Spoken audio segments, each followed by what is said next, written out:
യൗവനത്തിലെത്തുന്നതിന് മുൻപേ പ്രവാചകന്റെ ആയിരക്കണക്കിന് ഹദീസുകൾ റിപ്പോർട്ട് ചെയ്തു സഹാബി വര്യർക്ക് പോലും സംശയ നിവാരണം നടത്തുകയും ചെയ്ത വനിതാരത്നം ആയിഷ റളിയല്ലാഹു അൻഹ.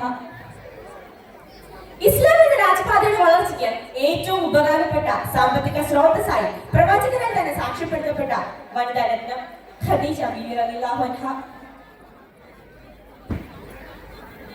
രാജകീയ ജീവിതത്തിന് അവസരമുണ്ടായിട്ടും ദരിദ്ര ജീവിതം സ്വയം തെരഞ്ഞെടുത്ത പരിത്യാഗികളുടെ പർദീസിലെ രാജകുമാരി പ്രവാചകന്റെ കരളിന്റെ കഷ്ണം ഫാത്തിമ റളിയല്ലാഹു അൻഹ. നോക്കൂ, എത്രമേൽ സമ്മോഹനമാണ് മഹിള ജീവിതങ്ങൾ. ജീവിതകാലം കഴിഞ്ഞ് കാലമേറെ കഴിയുമ്പോഴും ചരിത്രത്തിന്റെ തിരുമുറ്റത്ത് തല ഉയർത്തി നിൽക്കുകയാണ് ആ നിത്യ രോമാഞ്ചങ്ങൾ. സ്ത്രീകളുടെ 6-ാം നൂറ്റാണ്ടിലെ കാഴ്ചപ്പാട് എന്തായാലും പരിശോധിക്കാം. 6-ാം നൂറ്റാണ്ടിലെ സ്ത്രീകളുടെ സാമൂഹിക നിലവാരം എവിടെ നിന്നിരുന്നു നമുക്ക് അളക്കാം. പെണ്ണിന്റെ ജന്മം ശാപമായി മാറിയ കാലം.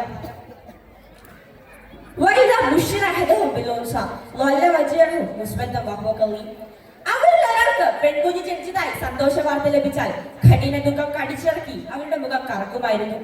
തനിക്ക് ലഭിച്ച മഹാഭാഗ്യത്തെ ശാപമായി കാണാൻ മാത്രം ഇടുങ്ങിയതായിരുന്നു അവരുടെ സ്ത്രീപക്ഷ സങ്കല്പങ്ങൾ. അറേബ്യൻ അടിമച്ചന്ത സ്ത്രീകളെ അടിമകളാക്കി ഞായറാഴ്ച ചന്തകളിലെ ആടുകളെ പോലെ കാല അടിമച്ചന്തയിൽ ഉൾപ്പെടെ നിരത്തി നിർത്തിയിരുന്ന കാലം. യോദ്ധാക്കളെ ഹരം കൊള്ളിക്കുന്ന പെണ്ണുടലുകൾ. യുദ്ധരണാങ്കണത്തിൽ യോദ്ധാക്കളെ ഹരം കൊള്ളിക്കുവാൻ അർദ്ധനഗ്നകളും പൂർണ്ണനഗ്നങ്ങളുമായി സ്ത്രീകളെ ഉപയോഗിച്ചിരുന്ന കാലം. ജീവനോടെ ആറടിമണിലടക്കം. പിറന്നു വീണ പെൺകുഞ്ഞിനെ ജീവനോടെ ആറടിമണിലടക്കം ചെയ്യാൻ ആവേശത്തോടെ നിർത്തി കാണിച്ചിരുന്ന കാലമുണ്ടായിരുന്നു. ജനിക്കാൻ പോലും അവകാശമില്ലാതിരുന്ന സ്ത്രീക്ക് അന്തസ്സോടെ ജീവിക്കാൻ അവകാശം കൊടുത്ത ഇസ്ലാമിന്റെ സ്ത്രീത്വ സങ്കല്പങ്ങൾ എത്ര മനോഹരവും സുന്ദരവുമാണ്.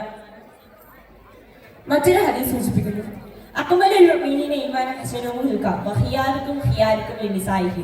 നിങ്ങളിൽ ഏറ്റവും തികഞ്ഞ വിശ്വാസം കാണിക്കുന്ന വിശ്വാസികൾ നല്ല പെരുമാറ്റമുള്ളവരായിരിക്കും. പെണ്ണിന്റെ ജന്മം ശാപമായി മാറിയ അക്കാലത്തെ സാക്ഷിയാക്കി വിശുദ്ധ നബി സല്ലല്ലാഹു അലൈഹി വസല്ലം പറഞ്ഞു, നിങ്ങളിൽ ഏറ്റവും മികച്ചത് അവരുടെ സ്ത്രീകളോട് ഏറ്റവും മികച്ചവരാണെന്ന്. പുരുഷബന്ധത്തിന്റെ ഒരു അളവുകോലായി സ്ത്രീ ഇവിടെ മാറുന്നു. മറ്റൊരു ഖുർആൻ സൂക്തം സൂചിപ്പിക്കുന്നു, സുബ്ഹാനല്ലദീ ഖലഖൽ അസ്വാജ കുല്ലഹ മിമ്മാ തുൻബിതുൽ അർദ് വമിൻ അൻഫുസിഹിം വമിമ്മാ ലാ യഅലമൂൻ. ഭൂമിയിൽ മുളയ്ക്കുന്ന എല്ലാ സസ്യങ്ങളിലും അവരുടെ തന്നെ വർഗത്തിലും അവർക്ക് അറിഞ്ഞുകൂടാത്ത മറ്റു വർഗങ്ങളിലും ഇണകളെ സൃഷ്ടിച്ചവൻ എത്രയോ പരിശുദ്ധൻ. അല്ലാഹു എല്ലാത്തിനെയും ഇണകളാക്കി സൃഷ്ടിച്ചിരിക്കുന്നുവെന്ന് ഈ ആയത്ത് സൂചിപ്പിക്കുന്നു. മലയാള ഭാഷയിൽ നോക്കൂ, ഭാര്യ എന്നാൽ ഭരിക്കപ്പെടുന്നവളെന്നും ഭർത്താവ് എന്നാൽ ഭരിക്കുന്നവനെന്നുമാണ് പറയുക. എന്നാൽ ഖുർആനിൽ ഇണകൾ എന്നാണ് പറയുക. ഇടതും വലതും കൈകൾ ഇണകളാണ്. അതുപോലെ കാലുകളും കൈകളും കണ്ണും മൂക്കും എല്ലാം ഇണകളാണ്. രണ്ടും ഒരേ മനസ്സോട് പ്രവർത്തിക്കുമ്പോഴാണ് പൂർണ്ണത കയ്യിൽ വരുന്നത്. ഇവരിൽ ഏതെങ്കിലും ഒന്നിന് ക്ഷതം സംഭവിച്ചാൽ കാഴ്ചയും കേൾവിയും ശ്വസനവും എല്ലാം വികലമാകും.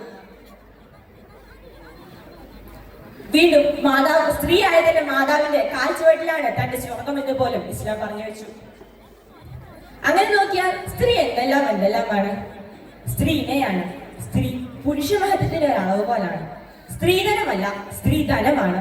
സ്വർഗത്തിന്റെ കാരണക്കാരിയാണ് അവർ. യുദ്ധാവസരത്തിലും അവകാശങ്ങളുള്ളവളാണ് സ്ത്രീ. സാമ്പത്തിക അവകാശം അർഹിക്കുന്നവളാണ് സ്ത്രീ. കുടുംബത്തിന്റെ വിളക്കാണ് സ്ത്രീ. സ്ത്രീത്വത്തെ കുറിച്ചുള്ള സുന്ദര ചിന്തകൾ നല്ല കുടുംബങ്ങളെ സൃഷ്ടിക്കുന്നു. അടുത്തത് നല്ല കുടുംബത്തിന്റെ ഇസ്ലാമിക മാനദണ്ഡങ്ങൾ എന്തൊക്കെയാണെന്ന് നമുക്ക് പരിശോധിക്കാം.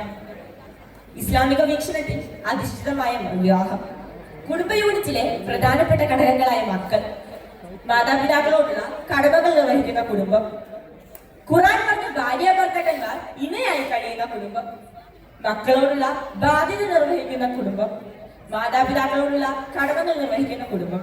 ഇവയൊക്കെയാണ് നല്ല കുടുംബത്തിന്റെ ഇസ്ലാമിക മാനദണ്ഡങ്ങൾ.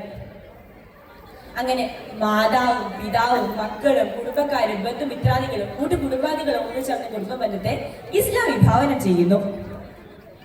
അങ്ങനെയുള്ള ഒരു കുടുംബത്തിന്റെ കുടുംബിനിയായി മാറുക, നായികയായി മാറുക എന്നത് ഏറ്റവും വലിയ സാമൂഹിക പദവിയായി ഇസ്ലാം സ്ത്രീക്ക് കണക്കാക്കുന്നു. അടുത്ത നല്ല കുടുംബിനിമാരുടെ ഉത്തരവാദിത്തങ്ങൾ ഇസ്ലാമിക വീക്ഷണത്തിൽ എന്തൊക്കെയാണ് നമുക്ക് പരിശോധിക്കാം. ആത്മീയതയുടെ നിറകടവും പ്രതീകവുമായിരിക്കണം. ഭർത്തൃകടമകൾ നിർവഹിക്കുന്നവളാവണം. സ്വർഗാവകാശമായി മാറുന്ന ഭർത്താക്കന്മാരെ വാർത്തെടുക്കുന്നവളാവണം. കുട്ടികളുടെ പക്വമാർന്ന പരിചരണം. വിദ്യാഭ്യാസം ഉത്തരവാദിത്തം നിർവഹിക്കുക. പ്രവാചക ദർശനങ്ങൾ ജീവിതത്തിന്റെ ഭാഗമാക്കുന്നവളാവണം. ഖുർആന്റെ തണലിൽ കുടുംബത്തെ നയിക്കുന്നവളാവണം. കുടുംബ സന്തുലാവസ്ഥയ്ക്ക് മാധ്യമമായി വർത്തിക്കുന്നവളാവണം. ഇവയൊക്കെയാണ് നല്ല കുടുംബിനിമാരുടെ ഉത്തരവാദിത്തങ്ങൾ. എന്നാൽ 21-ാം നൂറ്റാണ്ട് 6-ാം നൂറ്റാണ്ടിനെ പോലും അതിശയിപ്പിക്കുന്നു. പരസ്യ പലകയിൽ വാണിജ്യ കമ്പോളങ്ങൾക്ക് കൊള്ളലാഭം പെയ്യുന്ന ഉപാധിയായി പെണ്ണിവിടെ നിന്ന് മാറിയിരിക്കുന്നു. എല്ലുറയ്ക്കാത്ത പിഞ്ചളം, കാമം പൂണ്ട കഴുത കണ്ണുവാൻ വട്ടമിട്ട് പറക്കുന്ന ലൈംഗിക വസ്തുവായി പെണ്ണിവിടെ മാറിയിരിക്കുന്നു. ആവിഷ്കാര സ്വാതന്ത്ര്യത്തിന്റെ കയ്യൊപ്പ് ചാർത്തുന്ന ഫിലിം വ്യവസായത്തിലും പെണ്ണെ എനിക്ക് രക്ഷയില്ല എന്ന് ഹേമ കമ്മിറ്റി റിപ്പോർട്ടുകൾ നമ്മളോട് പറയുന്നു. ലിവിംഗ് ടുഗദർ എന്ന ഓമന പേരിൽ പെണ്ണിന് നൽകിയിരിക്കുന്ന സ്വാതന്ത്ര്യം അവളുടെ തന്നെ ചതിക്കുഴികളായി മാറിയിരിക്കുന്നു. No living together, uphold Islamic values and ideologies and live in Islam. Living together അല്ല വേണ്ടത്, ഇസ്ലാമിക നിയമങ്ങൾ ഉയർത്തിപ്പിടിച്ചുകൊണ്ട് ഇസ്ലാമിൽ ജീവിക്കുകയാണ് വേണ്ടത്. പ്രിയരെ, സ്ത്രീ ആദരിക്കപ്പെടുമ്പോഴാണ് ഒരു സംസ്കാരം പുഷ്കലമാകുന്നത്. ആയതിനാൽ അവളുടെ ഹൃദയങ്ങളോട് കൈവിരൽ ചേർത്ത് വെച്ച് സ്ത്രീ, കുടുംബം, കുടുംബിനി എന്ന ഈ വിഷയം ഈ വേദിയിൽ അവതരിപ്പിക്കുമ്പോൾ നമുക്ക് ഉറക്കെ പറയാം,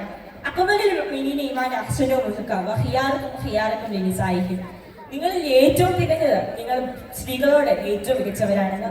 അസ്സലാമു അലൈക്കും വറഹ്മത്തുള്ളാഹി വബറകാതുഹു. Thank you.